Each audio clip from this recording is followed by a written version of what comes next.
तो प्यारे बच्चों, जब हम कोई भी सेंटेंस बोलते हैं तो उसके अंदर हम कई सारे शब्दों का प्रयोग करते हैं। तो उन शब्दों को हम कहते हैं पार्ट्स ऑफ स्पीच, यानी उन शब्दों का अपना एक व्यक्तिगत नाम होता है, उन्हीं नामों को हम कहते हैं पार्ट्स ऑफ स्पीच। तो आइए आज हम अध्ययन करते हैं पार्ट्स ऑफ स्पीच की बेसिक जानकारी का। तो देखते हैं बच्चों क्या होता है parts of speech. Parts of speech 8 प्रकार के होते हैं। Number 1 noun, number 2 pronoun, number 3 verb, number 4 adverb, number 5 adjective और नंबर 6 प्रीपोजिशन, नंबर 7 कंजंक्शन और नंबर 8 इंटरजेक्शन। तो बच्चों आपकी पार्ट्स ऑफ स्पीच 8 प्रकार के होते हैं। तो आगे चलते हैं बच्चों। पार्ट्स ऑफ स्पीच का पहला पॉइंट है नाउन। तो नाउन क्या होता है देखते हैं। नाउन एक नाम होता है, यानी नाउन हमें नाम के बारे में बताता है। नाउन का मतलब संज्ञा होता है और संज्ञा का मतलब होता है एक नाम। इस सेंटेंस के अंदर नाम क्या क्या हैं, अर्थात नाउन क्या क्या हैं, वो है राम, बॉल और मैच। तो प्यारे बच्चों इस सेंटेंस के अंदर जो नाउन है वो है राम, बॉल और मैच। आगे चलते हैं। दूसरा पॉइंट हमारा है प्रोनाउन। प्रोनाउन क्या होता है बच्चों? देखिए, नाउन के बदले में जो बोला जाता है, अर्थात किसी नाम के बदले में जो बोला जाता है वो शब्द होता है प्रोनाउन। तो इस सेंटेंस के अंदर हमारे 2 सेंटेंस है, तो दोनों सेंटेंस का जो सब्जेक्ट है वो है Ram. Ram played with a big ball properly, और दूसरा है ही वॉन द मैच। तो जो ही शब्द आया है वो राम के लिए प्रयोग हुआ है। इस सेंटेंस में प्रोनाउन हुआ ही। आगे चलते हैं। अगला जो पॉइंट है वो है वर्ब। अब वर्ब क्या होता है? वर्ब की हिंदी होती है क्रिया, और क्रिया का मतलब होता है कार्य। जैसे घूमना, पढ़ना, लिखना एक कार्य है, जाना एक कार्य है, गाना एक कार्य है। तो जो हम कार्य करते हैं एक्शन, वो होता है वर्ब। इस सेंटेंस के अंदर राम ने क्या क्या कार्य किए हैं देखते हैं। इस सेंटेंस के अंदर राम ने क्या क्या कार्य किए हैं? उसने 2 कार्य किए हैं। नंबर 1 कार्य क्या किया है? उसने एक बड़ी गेंद से अच्छी प्रकार खेला, अर्थात प्लेड। तो यहाँ पर वर्ब क्या है? प्लेड। और दूसरा काम उसने क्या किया है कि ही वॉन द मैच, उसने मैच को जीत लिया है। तो जीतना एक एक्शन है और खेलना एक एक्शन है। तो प्यारे बच्चों इस सेंटेंस के अंदर जो हमारी वर्ब है वो 2 हैं। नंबर 1 प्लेड और नंबर 2 वॉन। प्लेड प्ले की सेकंड फॉर्म है और वॉन विन की सेकंड फॉर्म है। प्ले का मतलब खेलना होता है और विन का मतलब होता है जीतना। तो एडवर्ब, एडवर्ब का मतलब होता है क्रिया विशेषण। विशेषण का मतलब होता है जो किसी शब्द की विशेषता बताता है, अर्थात वो शब्द कैसा है, कैसे काम करता है। तो एडवर्ब का मतलब होता है क्रिया विशेषण। इसका मतलब है वो शब्द जो क्रिया की विशेषता बताता हो। क्रिया की विशेषता कैसे? जैसे राम खेला, तो राम कैसे खेला? राम अच्छी प्रकार से खेला। तो अच्छी प्रकार से का मतलब होता है प्रॉपरली। तो राम प्रॉपरली खेला, अर्थात राम अच्छी प्रकार से खेला। तो प्रॉपरली जो वर्ड है वो यहां पर क्या है? एडवर्ब, क्योंकि वो खेलने की विशेषता बता रहा है, अर्थात खेलना एक वर्ब है और इस वर्ब की विशेषता बता रहा है कि वर्ब वो एक्शन कैसे हुआ, वो हुआ अच्छी प्रकार से। राम अच्छी प्रकार से खेला, तो यहाँ पर एडवर्ब हुआ प्रॉपरली। अगला हमारा जो पॉइंट है वो है एडजेक्टिव। एडजेक्टिव का मतलब होता है विशेषण। विशेषण वो शब्द होते हैं जो किसी दूसरे शब्द की, नाउन या प्रोनाउन की विशेषता बताते हैं। Ram played with a big ball. तो बिग क्या है? बड़ी, बॉल क्या है? गेंद, यानी गेंद कैसी है? बड़ी है।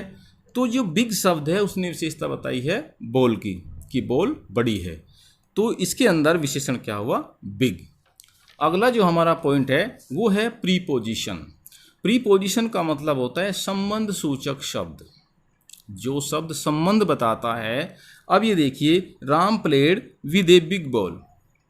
इस सेंटेंस में हम देखते हैं बच्चों, Ram played with a big ball. Ram खेला किससे? बिग बॉल से। तो राम का संबंध किससे है? बॉल से। कौन बता रहा है? विद। विद का मतलब यहाँ पर है से। तो हमारा जो नाउन है राम, उसका संबंध किससे? बॉल से। कौन जोड़ रहा है? विद, कि वो बॉल से खेला। तो ये से शब्द है यहाँ पर, अर्थात विद, ये हमारा हुआ प्रीपोजिशन। तो इस सेंटेंस के अंदर बच्चों प्रीपोजिशन क्या है? विद। आगे चलते हैं। अगला हमारा पॉइंट है कंजक्शन। कंजक्शन क्या होता है बच्चों? कंजक्शन की हिंदी होती है संयोजक। संयोजक का मतलब होता है जोड़ने वाला। देखिए, दो शब्दों को, दो फ्रेजेज को यानी वाक्यांश को, और दो सेंटेंस को अर्थात वाक्यों को जो भी शब्द जोड़ता है उसको हम कहते हैं कंजक्शन। यानी कंजक्शन का मतलब होता है संयोजक, और संयोजक होता है जोड़ने वाला। इस सेंटेंस के अंदर देखते हैं क्या है। दो सेंटेंस है। एक सेंटेंस है Ram played with a big ball properly. Ram एक बड़ी गेंद से अच्छी तरीके से खेला। राम एक बड़ी गेंद से अच्छी प्रकार से खेला। एक सेंटेंस तो ये हुआ। और दूसरा सेंटेंस है कि ही वॉन द मैच, उसने मैच जीत लिया। तो दोनों सेंटेंस को जोड़ने के लिए एक शब्द प्रयोग हुआ है एंड। तो पूरा सेंटेंस क्या हुआ कि Ram played with a big ball properly and he won the match. तो एंड शब्द ने दोनों सेंटेंस को जोड़ दिया है, इसलिए ये शब्द हुआ कंजंक्शन। तो इस सेंटेंस के अंदर कंजंक्शन जो है हमारा वो है एंड। ओके, आगे चलते हैं। अगला और लास्ट पॉइंट हमारा है इंटरजेक्शन। बच्चों, इंटरजेक्शन क्या होता है? इंटरजेक्शन की हिंदी से पता लगता है, इसकी हिंदी होती है विस्मयादि बोधक। विस्मयादि बोधक का मतलब क्या होता है? विस्मय माने होता है अचंभा, आश्चर्य, अर्थात सरप्राइज। जब हम किसी सेंटेंस को बोलने में या किसी शब्द को बोलने में एक अचंभे का या सरप्राइज का भाव प्रदर्शित करते हैं, या हमारे अंदर एक आश्चर्य का भाव उत्पन्न होता है, तो ऐसी कंडीशन में हम कहते हैं उन शब्दों को या उस सेंटेंस को इंटरजेक्शन। देखिए, वो भाव खुशी का भी हो सकता है और वो भाव दुख का भी हो सकता है। तो इंटरजेक्शन अगर दूसरे शब्दों में कहे तो अचानक बड़ी तेजी से मुंह से निकल जाने वाले शब्द होते हैं। अचानक बड़ी तेजी से मुंह से निकल जाने वाले शब्दों को कहते हैं इंटरजेक्शन। एग्जाम्पल से देखते हैं।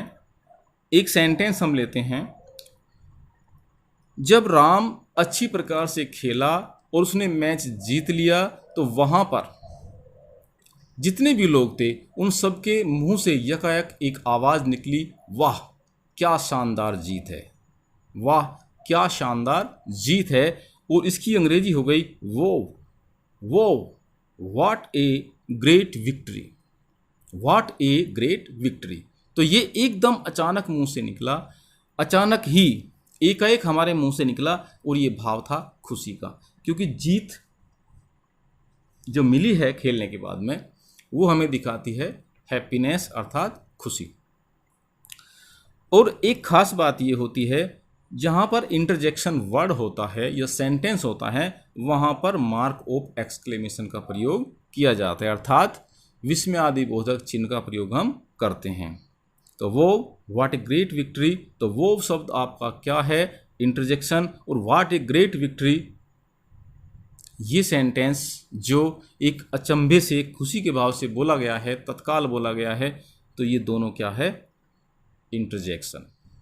तो प्यारे बच्चों, आपने पार्ट्स ऑफ स्पीच की बेसिक जानकारी पढ़ी है, और इनकी डिटेल में जानकारी मैं आने वाली वीडियोज़ में दूंगा, क्योंकि मैं पार्ट्स ऑफ स्पीच के सभी भागों की अलग अलग सेपरेट वीडियो बनाऊंगा। प्यारे बच्चों, अगर आप नए हैं तो इस चैनल को सब्सक्राइब कर लीजिए ताकि हमारी नई नई वीडियो का नोटिफिकेशन आपको मिलता रहे और आप इन वीडियोज़ का लाभ उठाते रहें। So thanks for watching. पढ़ते रहिए, मेहनत करते रहिए। Best of luck.